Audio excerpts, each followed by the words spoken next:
요즘 들어 부쩍 전화기를 들여다보는 시간이 많아졌습니다. 누가 연락했나 확인하는 게 아니라 그냥 멍하니 바라보는 겁니다. 예전에는 하루에도 몇 통씩 울리던 전화가 이제는 며칠이 지나도 조용합니다. 자식들은 바쁘고 친구들도 저마다 사정이 있습니다. 그래서일까요? 어느 순간부터 약속을 잡는 것조차 망설여집니다. 모임에 나가면 반갑기는 한데 돌아오는 길이 허전합니다. 사람들 속에 있어도 어딘가 붕 떠 있는 기분이 듭니다. 그러다 집에 돌아와 혼자 앉아 있으면 이상하게 마음이 편해집니다. 시끄럽지 않아서 좋고 눈치 볼 일이 없어서 좋습니다. 그런데 그 편안함 뒤에 작은 불안이 따라옵니다. 이렇게 혼자가 좋아지는 게 정상인 걸까? 내가 점점 메말라가는 건 아닐까? 부처님께서는 말씀하셨습니다. 고독을 두려워하는 자는 아직 자신을 만나지 못한 자이다. 진정한 평안은 홀로 있을 때 비로소 찾아온다. 어쩌면 나이가 들어 혼자가 편해지는 것은 삶이 우리에게 보내는 신호인지도 모릅니다. 이제 밖으로 달리기를 멈추고 안으로 들어갈 시간이 되었다는. 오늘은 부처님 말씀과 함께 왜 인생은 결국 혼자인지, 그리고 그 혼자됨이 왜 두려운 것이 아니라 귀한 것인지 이야기해 보겠습니다. 돌이켜보면 우리는 평생 누군가와 함께라고 믿으며 살아왔습니다. 어릴 때는 부모님이 세상 전부였고 학창 시절에는 친구들 없이는 하루도 못 살 것 같았습니다. 결혼하고 나서는 배우자가 영원한 동반자라 여겼고 자식이 태어나면 이 아이와 평생 함께할 거라 생각했습니다. 하지만 시간이 지나면서 하나씩 알게 됩니다. 부모님은 먼저 가시고 친구들은 제 갈 길로 흩어지고 자식들은 어느새 자기 가정을 꾸려 떠납니다.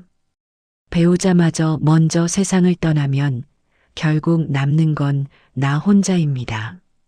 평생 함께라는 말은 그저 위로였을 뿐 실제로 끝까지 함께하는 사람은 없습니다. 부처님께서 제자들에게 물으신 적이 있습니다. 너희들은 길을 걸을 때 그림자가 따라오는 것을 보았느냐? 제자들이 대답했습니다. 네, 그림자는 늘 따라옵니다. 부처님께서 다시 물으셨습니다. 그렇다면 밤이 되어 어둠 속에 들어가면 그림자는 어디로 가느냐? 제자들이 답하지 못하자 부처님께서 말씀하셨습니다. 그림자도 떠나고 사람도 떠난다. 오직 떠나지 않는 것은 그대 자신의 마음뿐이니라. 우리가 의지했던 모든 관계는 그림자와 같습니다.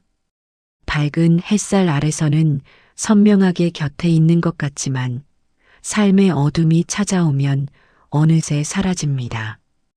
병원 침대에 누웠을 때 새벽녘 잠 못 이루는 밤에 마지막 숨을 거두는 그 순간에 곁에 있는 건 오직 자기 자신뿐입니다. 이것을 깨닫는 것이 쓸쓸한 일일까요? 부처님께서는 그렇지 않다고 하셨습니다. 혼자라는 것을 아는 자만이 참된 동반자를 얻는다. 그 동반자는 바깥에 있지 않고 그대 안에 있느니라. 우리는 평생 바깥에서 함께할 사람을 찾아 헤맸습니다.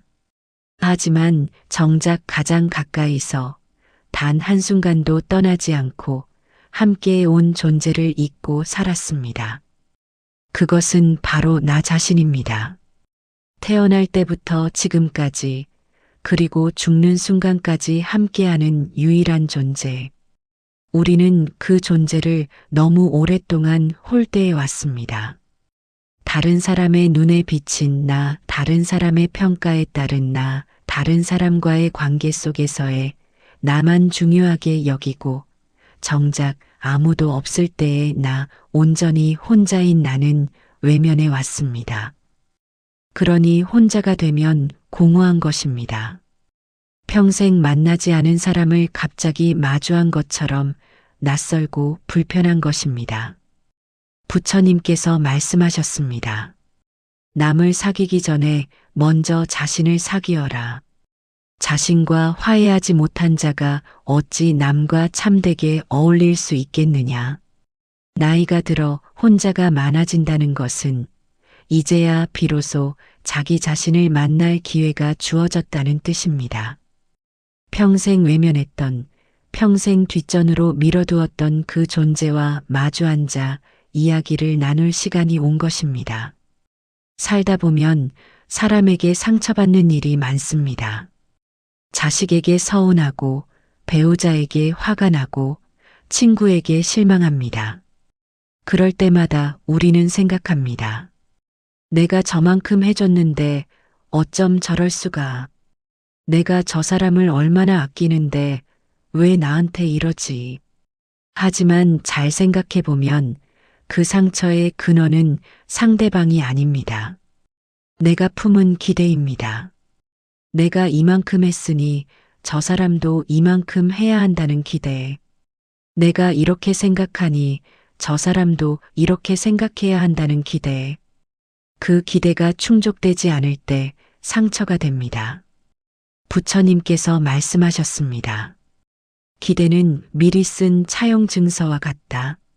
상대방은 사인한 적이 없는데 내가 혼자 써놓고 갚으라고 조르는 것이니라. 생각해 보십시오. 우리가 자식을 키울 때 자식에게 동의를 구했습니까? 내가 너를 이렇게 키울 테니 나중에 이렇게 갚아라 하고 계약서를 썼습니까? 아닙니다. 그저 사랑해서 했습니다. 그런데 어느 순간부터 그 사랑이 채권으로 바뀝니다.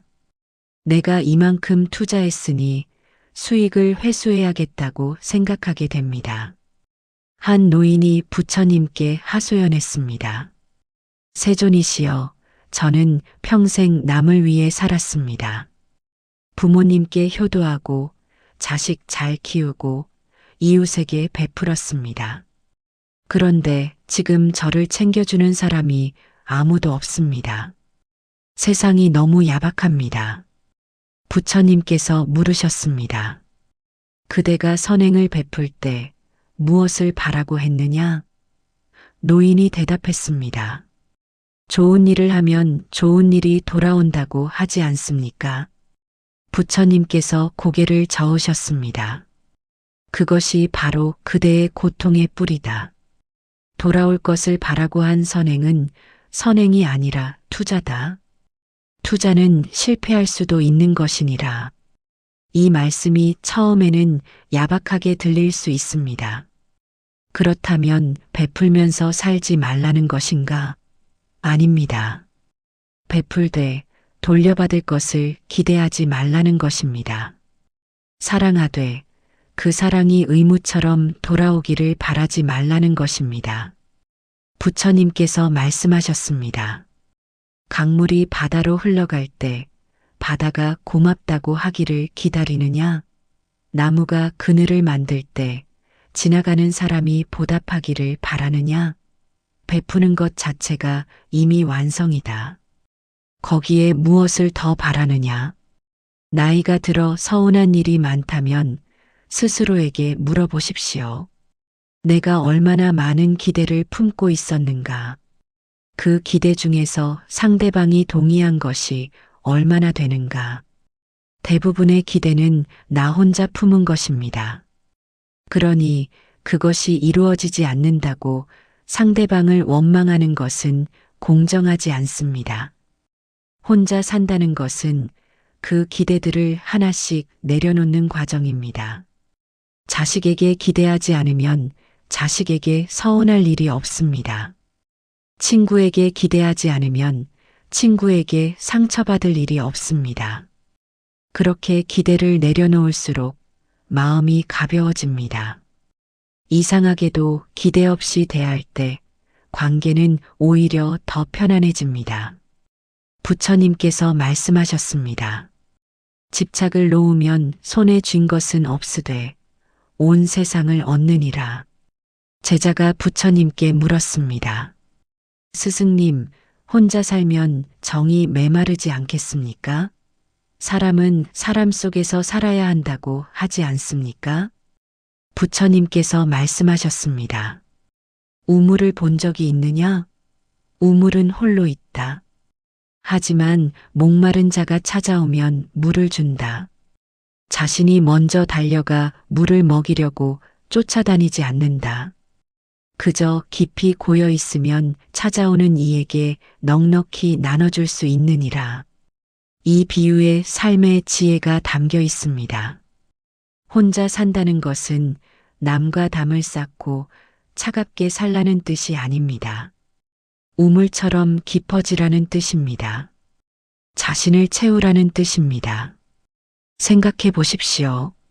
자기 안이 텅 빈 사람이 남에게 무엇을 줄 수 있겠습니까? 늘 외롭고 허전해서 남에게 매달리는 사람이 어떻게 남에게 위로가 될 수 있겠습니까? 오히려 관계가 부담이 됩니다. 만나면 하소연만 하고 자기 얘기만 합니다. 처음에는 들어주던 사람들도 점점 지쳐서 멀어집니다. 반면에 혼자서도 충만한 사람은 다릅니다. 그런 사람은 만나면 편안합니다. 무언가를 요구하지 않기 때문입니다. 무엇을 기대하지 않기 때문입니다. 그저 함께 있는 것만으로도 평화로운 느낌을 줍니다. 그래서 사람들이 오히려 그런 사람 곁에 머물고 싶어 합니다. 부처님께서 말씀하셨습니다. 목마른 자가 우물을 찾지 우물이 목마른 자를 찾아다니지 않는다. 내가 먼저 깊어지면 인연은 저절로 찾아오느니라. 우리는 너무 오래 바깥으로 달려왔습니다. 사람들 속에서 인정받으려, 관계 속에서 존재감을 얻으려 애써왔습니다. 하지만 나이가 들어 기력이 쇠하면 더 이상 그렇게 달릴 수가 없습니다. 그때 비로소 멈추고 안을 들여다보게 됩니다. 혼자 있는 시간이 많아지면 처음에는 허전합니다. 뭘 해야 할지 모르겠습니다. 그동안 바깥 일에만 익숙해져서 혼자 있는 법을 잊어버렸기 때문입니다. 하지만 그 시간을 견디고 나면 조금씩 자신과 친해집니다. 오래된 취미를 다시 찾기도 하고 새로운 것에 관심을 갖기도 합니다. 고요 속에서 들리는 자기 마음의 소리에 귀를 기울이게 됩니다. 부처님께서 말씀하셨습니다. 고요함 속에서 지혜가 자라고 홀로 있음 속에서 자비가 익는다. 자신을 사랑할 줄 아는 자만이 남을 참되게 사랑할 수 있느니라. 나이가 들어 혼자 있는 시간이 많아졌다면 그것을 기회로 삼으십시오. 자신이라는 우물을 깊이 파는 시간으로. 그렇게 깊어지면 삶의 마지막 순간까지 마르지 않는 샘물처럼 자신에게도 찾아오는 이에게도 시원한 물을 나눠줄 수 있을 것입니다. 나이가 들수록 장례식장에 갈 일이 많아집니다. 예전에 함께 어울리던 친구들, 한 동네에서 안부를 나누던 이웃들, 때로는 나보다 젊은 사람들까지 영정사진 앞에 설 때마다 묘한 기분이 듭니다. 저번에 만났을 때는 멀쩡했는데 그때 한마디 더 할 걸, 밥 한 번 더 먹을 걸, 그리고 불현듯 생각합니다. 다음은 내 차례일 수도 있겠구나. 언제가 될지 모르지만 나도 저 자리에 누울 날이 오겠구나. 부처님께서 말씀하셨습니다. 꽃이 피면 지는 것이 자연이고 만나면 헤어지는 것이 인생이다. 이것을 슬퍼하기보다 이것이 진실임을 받아들여라. 받아들이는 자만이 평화를 얻느니라. 우리는 이별을 너무 두려워합니다. 그래서 피하려 합니다. 죽음 이야기를 꺼리고 헤어짐을 생각하지 않으려 합니다. 하지만 피한다고 오지 않는 것이 아닙니다. 오히려 준비 없이 맞닥뜨리면 더 큰 충격이 됩니다. 한 제자가 부처님께 물었습니다. 스승님, 사랑하는 이의 죽음 앞에서 어떻게 슬프지 않을 수 있겠습니까? 부처님께서 답하셨습니다. 슬프지 않을 수는 없다. 다만 그 슬픔에 잡혀 있지 않을 수는 있느니라. 슬픔은 자연스러운 것입니다. 사랑했기에 슬픈 것이고 함께했기에 아픈 것입니다. 부처님도 제자가 떠날 때 슬퍼하셨습니다. 하지만 그 슬픔을 붙들고 있지는 않으셨습니다. 슬픔이 왔다가 가도록 놓아두셨습니다. 부처님께서 말씀하셨습니다. 강물 위에 떨어진 낙엽을 보라. 낙엽은 떨어졌다고 울지 않고 강물은 낙엽을 붙들지 않는다. 그저 흘러갈 뿐이다. 삶도 그와 같으니라. 혼자 사는 법을 배운다는 것은 이 떠남을 받아들이는 연습이기도 합니다. 누군가 떠나도 아프지만 쓰러지지 않는 힘을 기르는 것입니다. 그 힘은 남에게 기대지 않고 스스로 설 때 생깁니다. 생각해 보십시오. 평생 남에게 기대어 산 사람은 그 지지대가 사라지면 함께 쓰러집니다. 배우자를 잃으면 삶의 의미를 잃고 자식이 멀어지면 버림받았다고 느낍니다. 하지만 홀로 서는 법을 배운 사람은 다릅니다. 슬프지만 쓰러지지 않습니다. 아프지만 일어섭니다. 왜냐하면 자기 자신이라는 가장 단단한 기둥이 있기 때문입니다. 친한 벗을 잃은 노인이 부처님께 물었습니다. 세존이시여, 이 허전함을 어찌해야 합니까? 부처님께서 답하셨습니다. 그 벗과 나눈 시간들을 떠올려 보라. 웃음이 있었느냐? 있었습니다. 따뜻함이 있었느냐? 있었습니다. 그렇다면 그것들은 어디로 갔겠느냐? 사라진 것이냐? 노인이 생각하다가 답했습니다. 아닙니다. 제 안에 남아 있습니다. 부처님께서 고개를 끄덕이셨습니다. 그렇다. 몸은 떠났으나 인연은 남아있느니라. 그것을 품고 살아가거라. 사람이 떠나도 함께한 시간은 사라지지 않습니다. 그 기억은 내 안에 남아 나를 만들어갑니다. 혼자 남아도 외롭지 않은 이유는 그 모든 인연이 나의 일부가 되었기 때문입니다.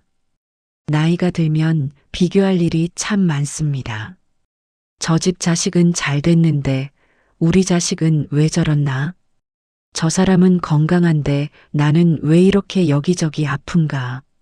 저 부부는 사이가 좋아 보이는데 우리는 왜 틱틱거리기만 하나? 비교하면 할수록 내 삶이 초라해 보입니다. 모임에 나가면 더합니다.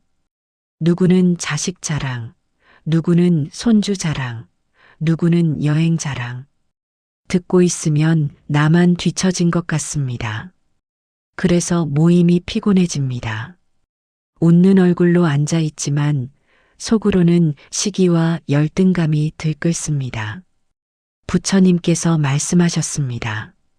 비교는 마음의 도둑이다. 있는 것을 없는 것으로 만들고 가진 것을 부족한 것으로 만든다. 비교를 놓는 순간 없던 풍요가 생겨난다. 생각해 보십시오. 비교하기 전에는 나름 괜찮다고 생각했습니다.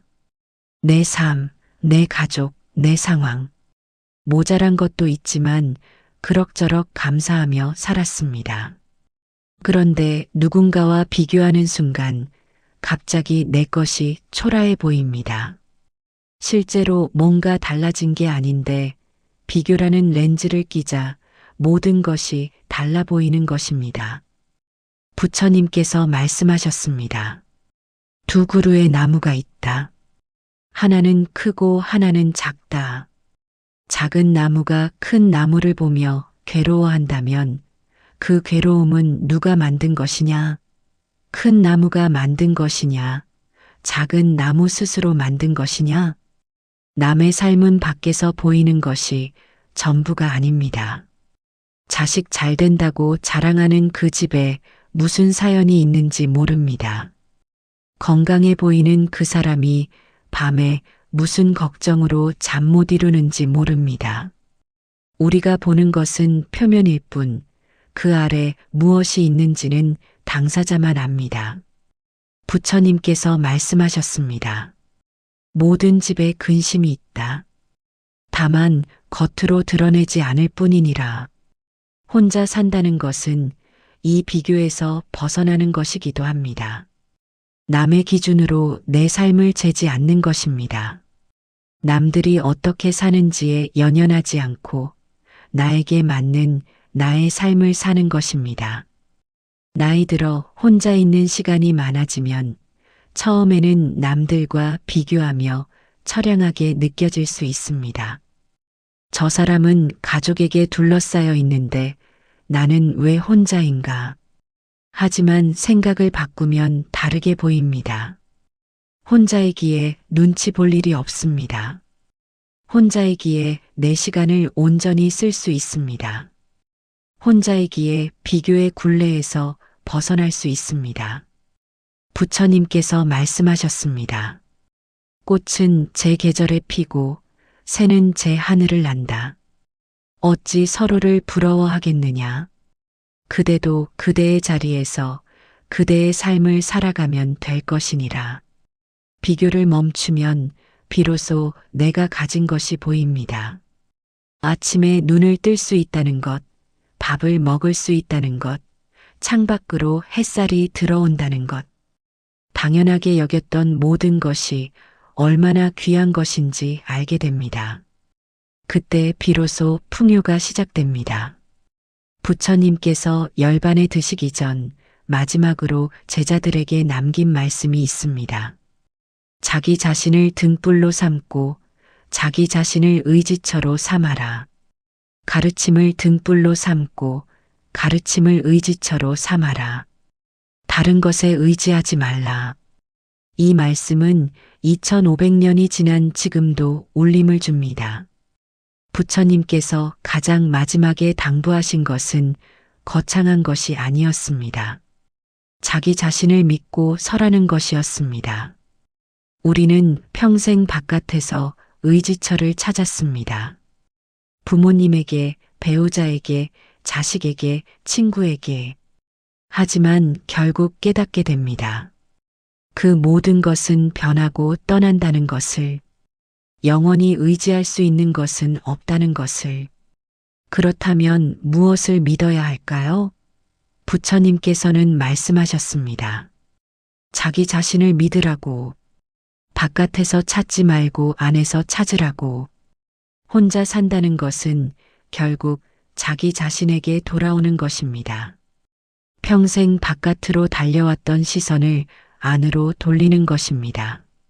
남이 어떻게 생각하느냐가 아니라 내가 어떻게 살고 있느냐를 묻는 것입니다. 부처님께서 말씀하셨습니다. 과거는 이미 갔고 미래는 아직 오지 않았다. 오직 현재만이 그대의 것이니 현재를 놓치지 말라. 나이가 들면 과거를 후회하고 미래를 걱정하기 쉽습니다. 그때 그렇게 할 걸 왜 그랬을까 하는 후회. 앞으로 건강은 어떻게 되려나, 돈은 충분한가 하는 걱정. 하지만 과거는 바꿀 수 없고 미래는 알 수 없습니다. 우리가 사는 것은 오직 지금 이 순간뿐입니다.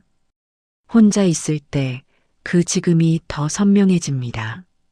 아무도 없는 방에서 차 한 잔을 마실 때, 창밖을 보며 새소리를 들을 때, 산책길에서 바람을 느낄 때, 그 순간들이 모여 삶이 됩니다.